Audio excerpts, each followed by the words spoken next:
Bom dia, meus irmãos. Saúde a amada igreja com a graça e com a paz do nosso Senhor Jesus Cristo. Também nesse retorno de férias, quando podemos, depois de um descanso revigorante, voltar aos trabalhos do Senhor. Queria convidar a amada igreja a abrir a palavra do Senhor na primeira epístola do apóstolo Pedro, 1 Pedro capítulo 1. Nós vamos fazer a leitura do versículo 3 ao 5. 1 Pedro capítulo 1, versículo 3 ao versículo 5.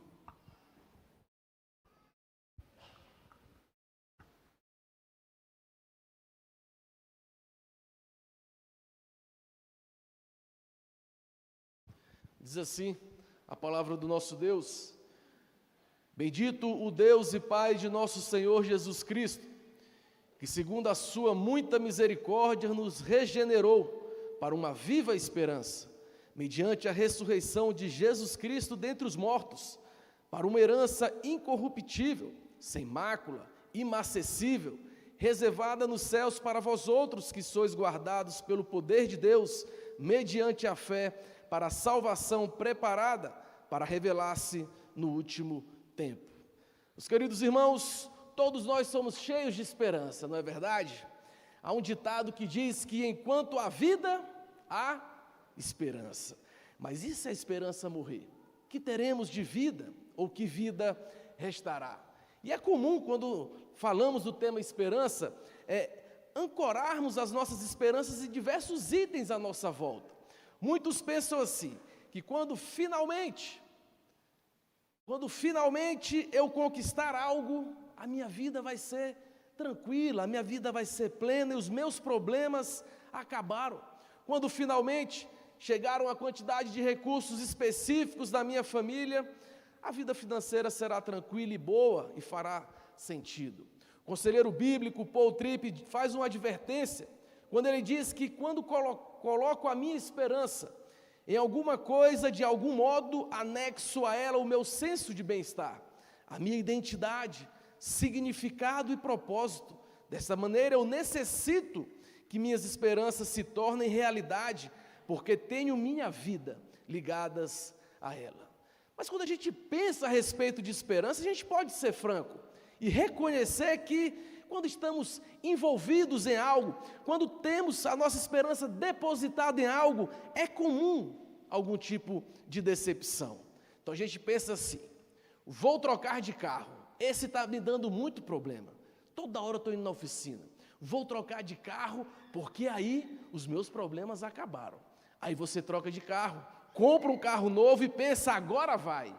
E o que vem depois? Decepção. Mais problemas no carro, outros novos problemas dependendo do carro. Construímos uma casa do zero, agora vai, do nosso jeito, do jeito que sempre sonhamos. E aí pensamos que agora finalmente construindo do zero, com tudo do bom e do melhor, eu vou ter esperança e terei paz e tranquilidade na minha casa. E aí a casa é construída e terminada, e adivinhem só, os problemas continuam, sempre tem uma coisinha para resolver, e o nosso sossego, que era talvez a principal esperança que almejávamos, vai embora. No meio da família também é comum, nós pensamos, não, quando ele crescer, vai melhorar. Falando a respeito do filho, ou então os namorados pensam, não, quando a gente casar, tudo vai ser diferente. Esperanças, meus irmãos, frustradas, decepções que batem à nossa porta. Então, quando a gente percebe que essas rachaduras dos relacionamentos, essa vida com as esperanças que nós criamos à nossa volta, sempre são recheadas de decepções e frustrações, tendemos a perder essa tal esperança. A gente muda de igreja e pensa, olha, essa igreja é perfeita, agora eu achei a igreja boa. Olha que coisa maravilhosa, tudo lindo, tudo organizado. E aí você começa a se envolver, você começa a se relacionar, e aí você então se frustra e se decepciona, porque somos pecadores e vivemos ofendendo uns aos outros, e então as nossas esperanças vão embora e a decepção toma conta muitas vezes da nossa vida. Talvez o grande cenário desagradável e tenebroso à nossa volta, nesse mundo quebrado pelo pecado, faça com que as nossas esperanças constantemente sumam, percam de vista, fiquem longe do nosso coração. Mas é bom lembrar, meus irmãos, que o grande reino do Senhor é um reino de esperança eterna, luminosa, brilhante e pessoalmente motivadora. O texto que temos diante de nós é um texto sobre esperança, mas não uma esperança subjetiva, não uma esperança utópica, fantasiosa ou morta, como apresentada por diversas correntes filosóficas ou ideológicas ao longo da história da humanidade, por meio dos seus poemas, tratados, literatura, músicas e cultura em geral. O nosso texto versa sobre uma esperança que é viva e que é garantida e que nos conduz à adoração do nosso Deus, uma esperança fundamentada em Cristo Jesus e sua obra. É por essa razão que Pedro, o apóstolo, amorosamente nos convida, nos exorta a louvar a Deus, porque em Cristo temos uma esperança. E esse é o tema da nossa mensagem de hoje. Louve a Deus. Louve a Deus, meus irmãos, porque em Cristo nós temos uma esperança. E ao longo da nossa mensagem, ou em louvor ao nosso Deus, em adoração ao nosso Deus, vamos meditar em que esperança é essa que como eleitos do Senhor possuímos. Porque o apóstolo então começa a escrever uma carta geral, dirigida a toda a igreja daquela época, uma carta que nós chamamos de circular, aos eleitos da dispersão, conforme nos versículos anteriores. E aí essa dispersão, o povo de Deus sendo espalhado, saindo de Jerusalém e se espalhando por toda a região da Ásia Menor.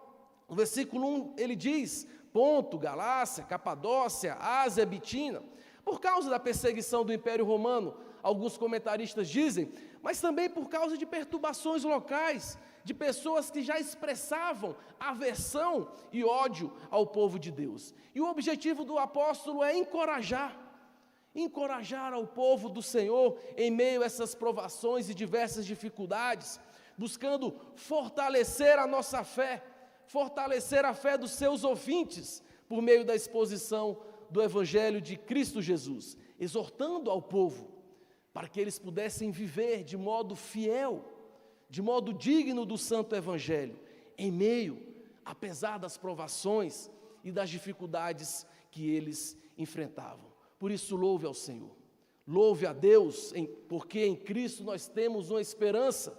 E o primeiro ponto, a primeira característica dessa esperança, é que é uma esperança viva.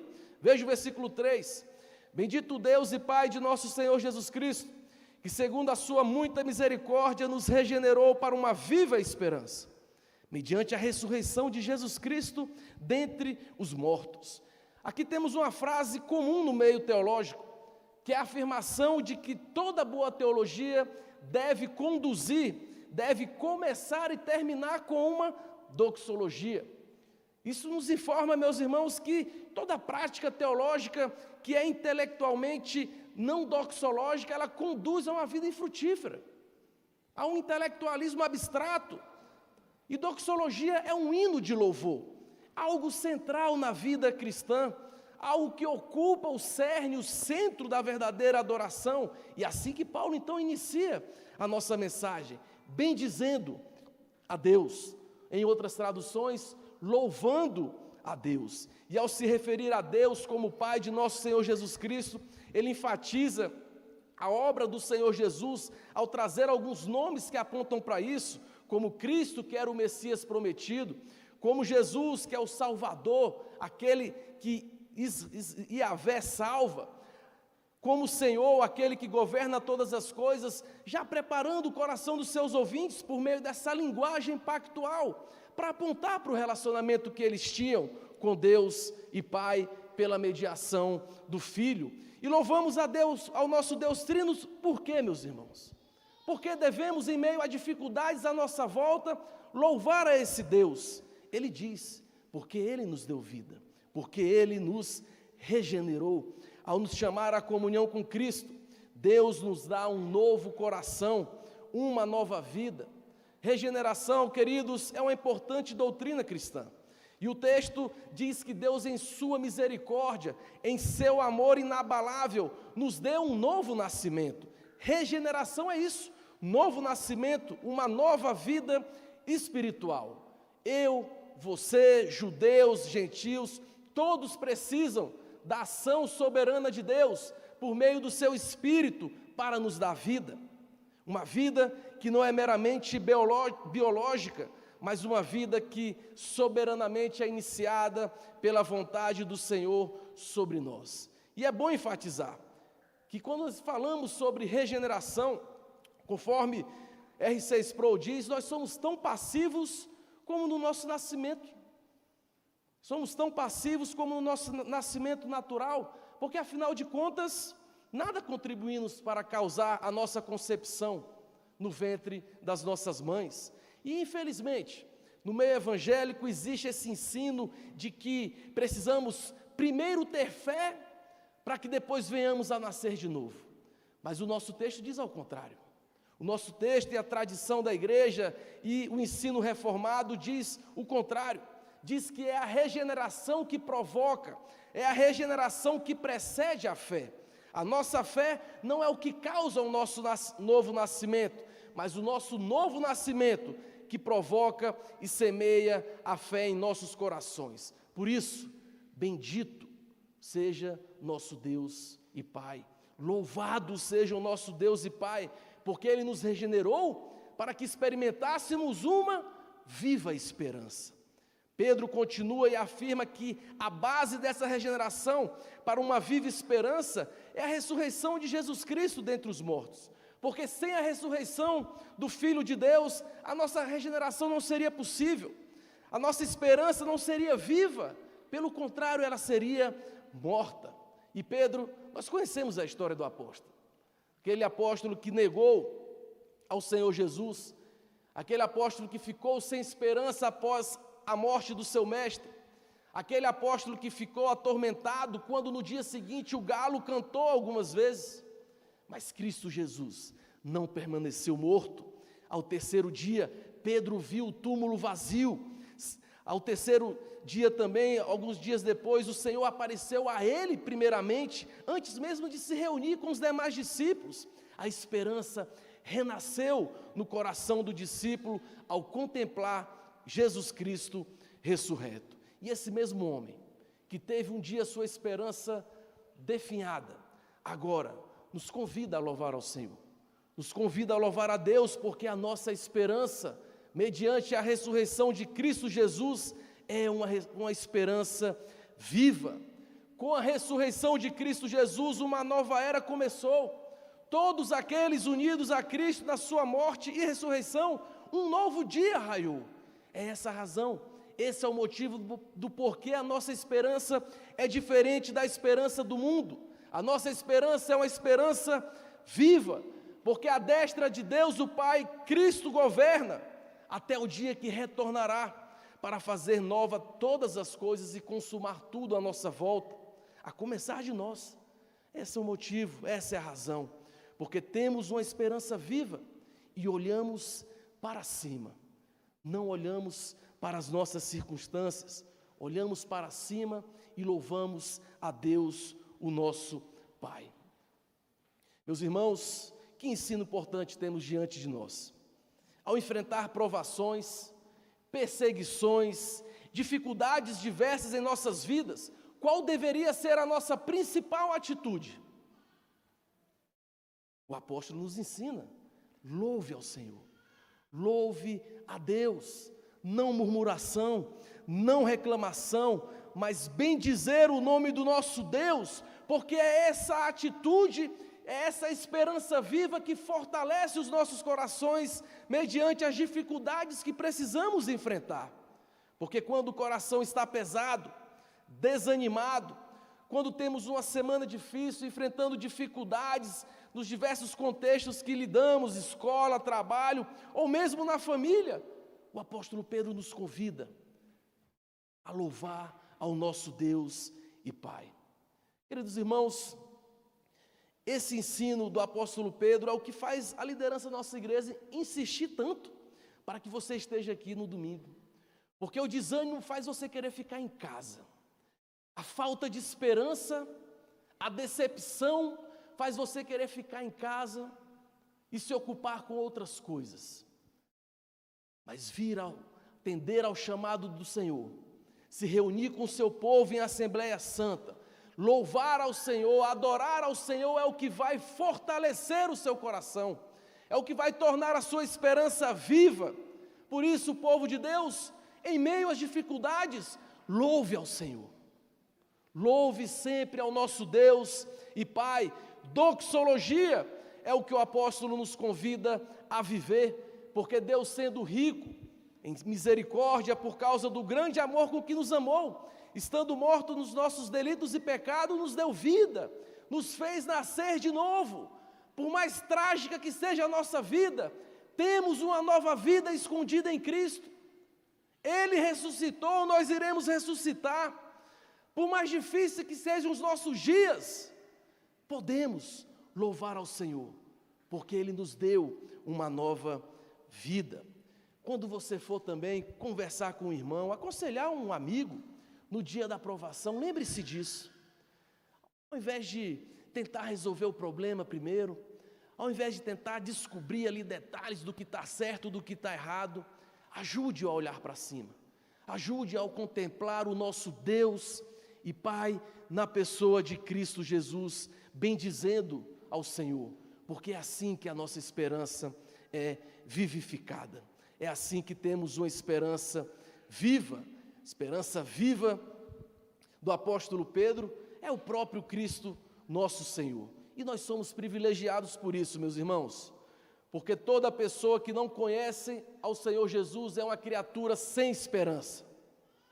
Ele até pode arrumar itens à sua volta, ele pode até criar subterfúgios à sua volta, mas tudo isso vai ser mera confiança em si mesmo ou presunção, esperança morta, porque só a regeneração, só estar unido ao Senhor Jesus é capaz de dar uma esperança viva, e nós temos esse benefício. Por isso louve ao nosso Deus, porque em Cristo temos uma esperança viva. Mas também no Senhor Jesus temos uma esperança recompensada. Veja o versículo 4, para uma herança incorruptível, sem mácula, imacessível. Meus irmãos, quando é comum a gente ser tentado a invejar herdeiros à nossa volta, não é? A gente pensa assim, cara, esse aí vai morrer, tem dinheiro aí para 3, 4 gerações. Ah, se eu pudesse experimentar isso aí. E nós somos assim, às vezes nos pegamos pensando nisso, mas o nosso texto também nos convida a louvar ao Senhor, não somente porque a nossa esperança é viva, mas também porque a nossa esperança é recompensada. Pedro está familiarizado com esse tema, com esse conceito judaico de herança, e isso não é sem razão que ele então coloca esse assunto diante de nós, porque Deus havia prometido uma herança para Israel, uma terra. Durante toda a peregrinação do deserto, a expectativa de receber a promessa era o que fortalecia o coração do povo. Então o povo ficava animado diante da expectativa de que chegaríamos à nossa terra. E isso fortalecia a esperança do povo.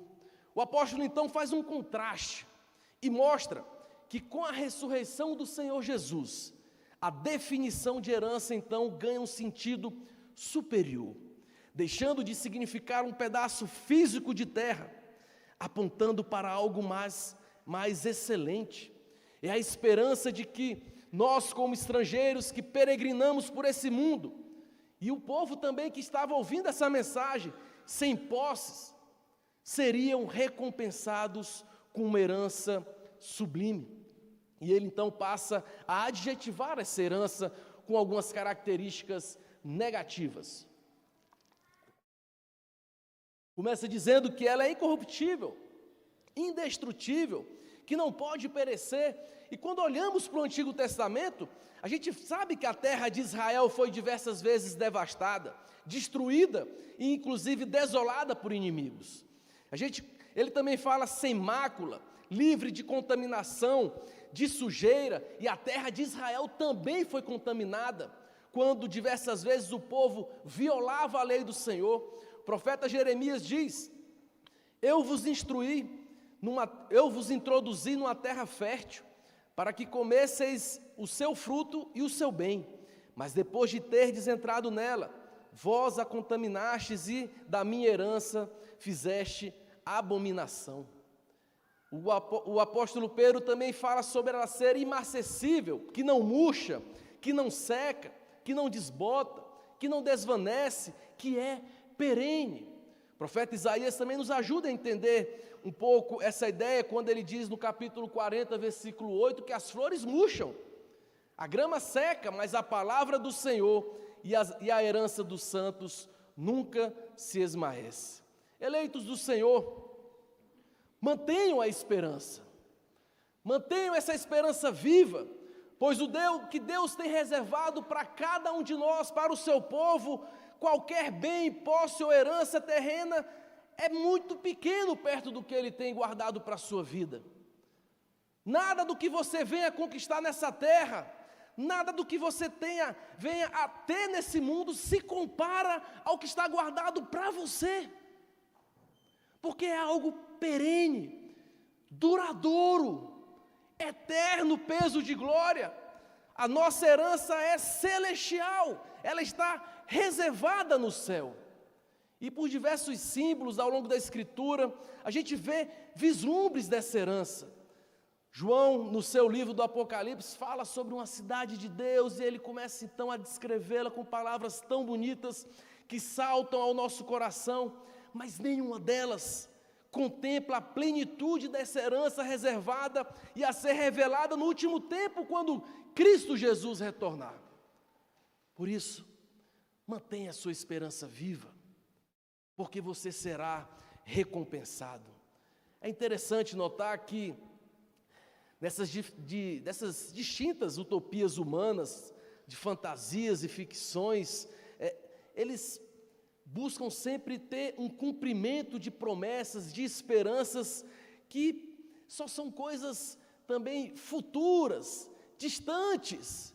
Mas a diferença dessa herança que o Senhor nos promete é que ela já encontra um cumprimento presente.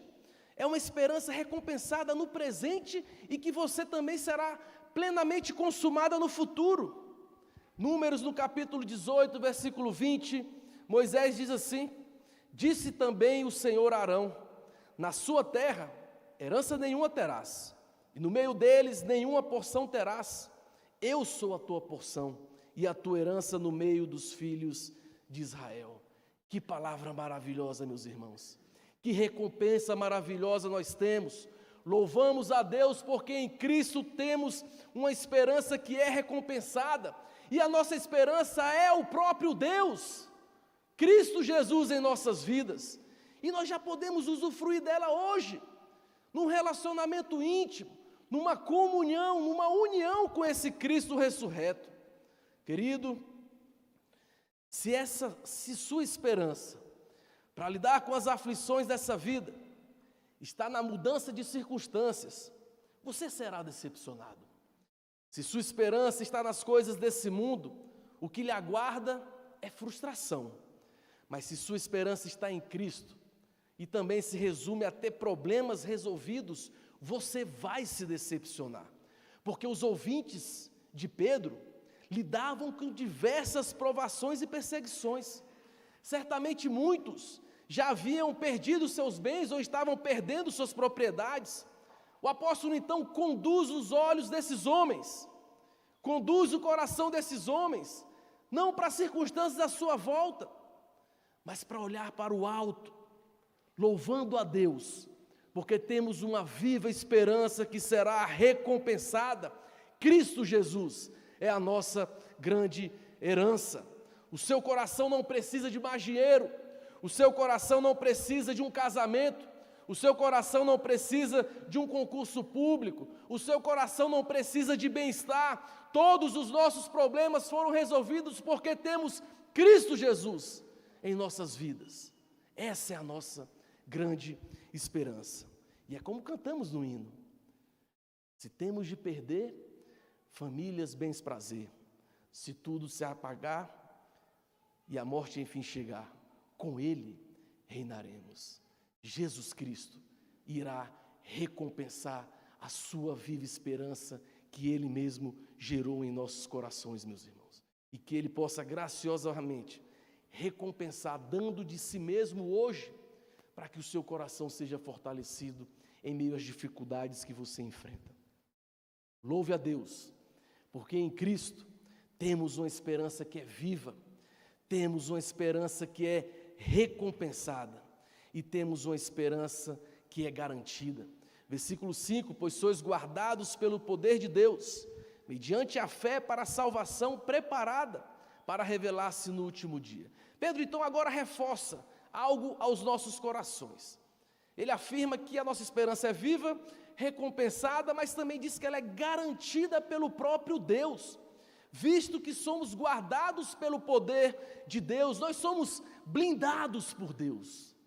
Os comentaristas tratam a palavra como um termo militar que quer dizer proteger alguém do perigo, evitar que alguém escape. Somos, meus queridos, mantidos nessa vida pelo poder de Deus, mas também mantidos na vida do porvir por esse mesmo poder. Então eu gosto quando um teólogo diz que é como se Deus nos prendesse. Deus nos prende para nos manter seguro até o seu grande dia. Estamos peregrinando por essa terra, por esse mundo perigoso, em meio às diversas dificuldades, provações e tribulações, mas Deus com a sua nuvem de poder nos cerca e coloca uma parede de fogo, nos blindando para que não venhamos a nos perder. Ele nos guarda. Igreja do Senhor, a segurança do nosso relacionamento com Deus, a nossa salvação, a certeza de que temos uma herança em Cristo Jesus, de que somos participantes do povo remido do Senhor, dos eleitos do Senhor, é do próprio Deus. Que isso possa encher o seu coração de esperança.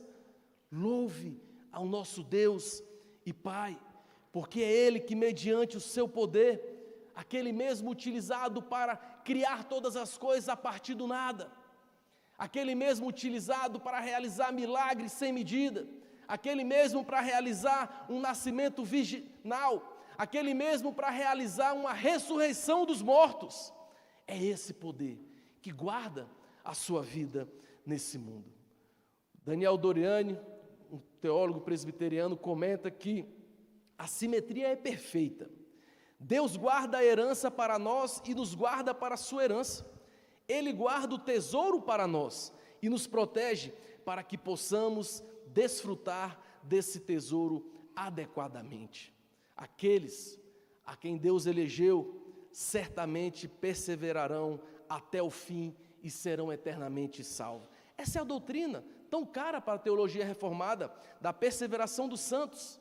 Na nossa confissão de fé, no capítulo 17, versando sobre esse assunto, diz o seguinte, que essa perseverança dos santos não depende da sua livre vontade, mas da imutabilidade do decreto da eleição, que flui do amor livre e imutável de Deus, na eficácia do mérito e na intercessão de Jesus Cristo, na permanência do Espírito e da semente de Deus dentro deles, e a natureza da aliança da graça, de tudo que surge também a certeza e infabilidade da mesma. Queridos, nosso Deus trabalha por nós e trabalha em nós. É isso que o apóstolo Paulo quando diz, que é Ele que começou uma boa obra e há de terminá-la até o dia de Cristo Jesus.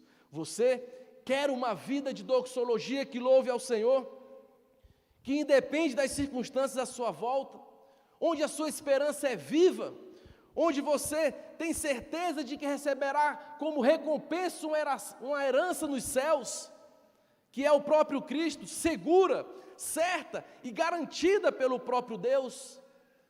Entregue a sua vida ao Senhor Jesus, tenha fé, mediante a fé, se curve diante do Cordeiro de Deus que tira o pecado do mundo, que foi ressuscitado dentre os mortos e que retornará em glória para você. Não olhe para as coisas à sua volta, não confie nelas. A força do homem nada faz, sozinho está perdido, mas nosso Deus socorro traz em seu Filho escolhido. Olhe para cima, igreja. Olhe para o alto. Louve ao Senhor, porque em Cristo temos uma esperança garantida. Temos uma esperança segura e certa. Que conforto o Santo Evangelho do Senhor nos dá nesse momento.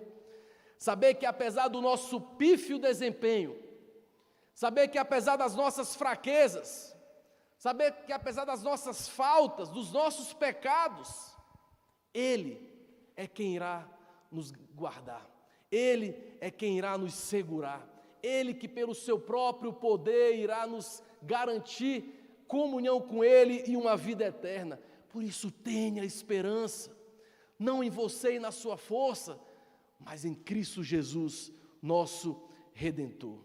Meus irmãos, finalizando, a vida nesse mundo caído é difícil.